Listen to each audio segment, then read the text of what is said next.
Akochimang, avadhimang, ajinimang, ahasime, ye chatang upanai hanti, verang tesang na sammati.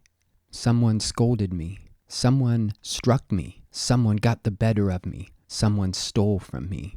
The anger of those who bear a grudge like this does not cease. Okay, this is another powerful line. We have in the first line of the third verse, 1, 2, 3, 4 verbs, all in the aorist. These are all third-person singular aorist, active, indicative verbs, and they are all here in green. Now, it may not be apparent that these are actually aorist verbs at all. The good thing, I think all of these, if you look them up just as they are in the Pali English Dictionary, they will point you to the present active indicative from which they come. So for instance, if we just look up akochi, we are told that that is the aorist of akosity, to scold, swear, abuse, revile. Avadi comes from vadati, to strike or punish.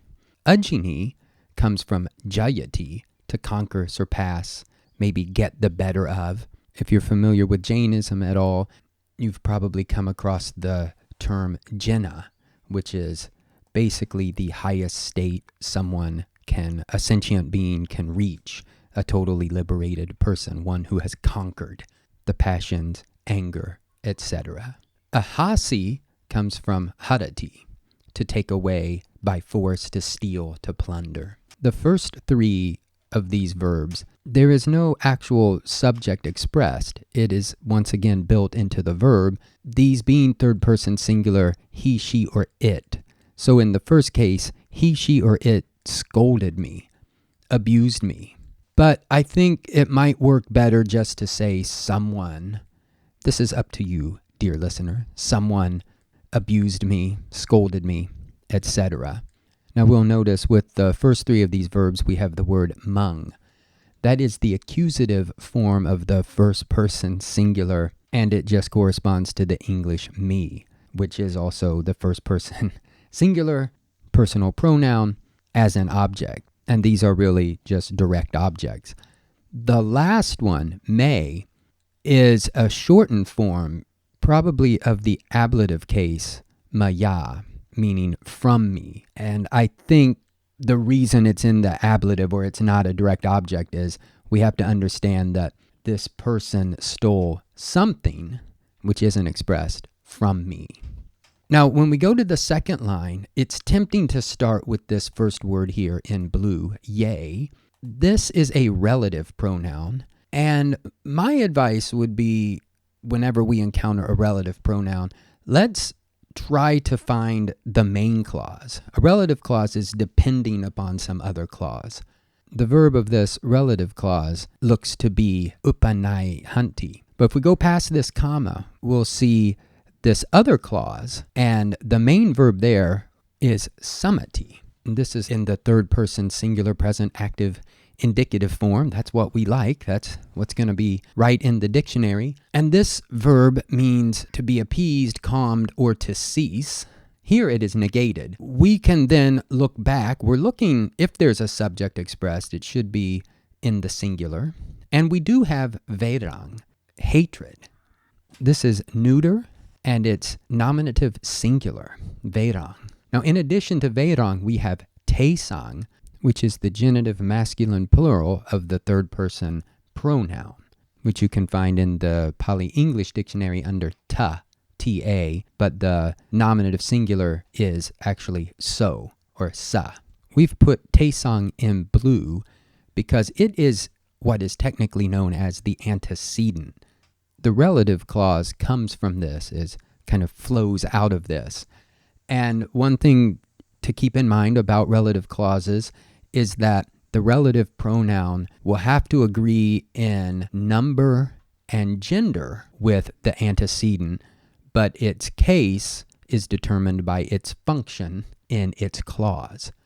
So here we have yea, which is masculine plural, which does agree with tesang, masculine and plural, but here it is nominative because here it is the subject of the verb, whereas before taesang was specifying whose anger we're talking about. So now in our relative clause, it should say we have this word cha, and, or but.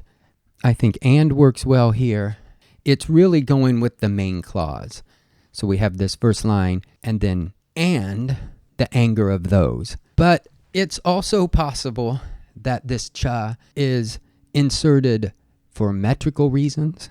Perhaps someone will disagree with me on that.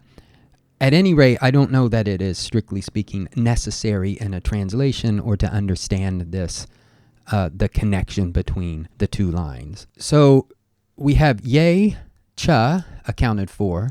Let's go to upanaihanti. This is the third person plural present active indicative of upanaihati, to bear enmity towards, to grudge, to scorn. I like the expression to bear a grudge.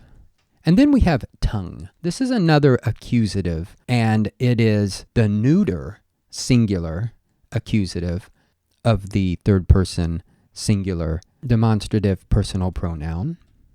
And when used in this fashion, it's often described as an adverbial accusative.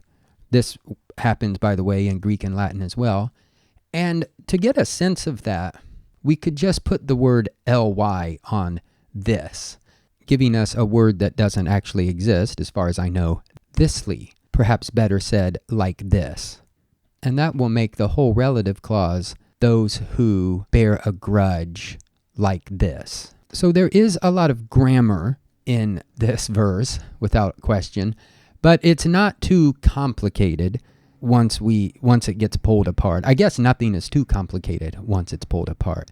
And we will go ahead and wait until verse 4, this verse's twin, to talk a little bit more about the meaning.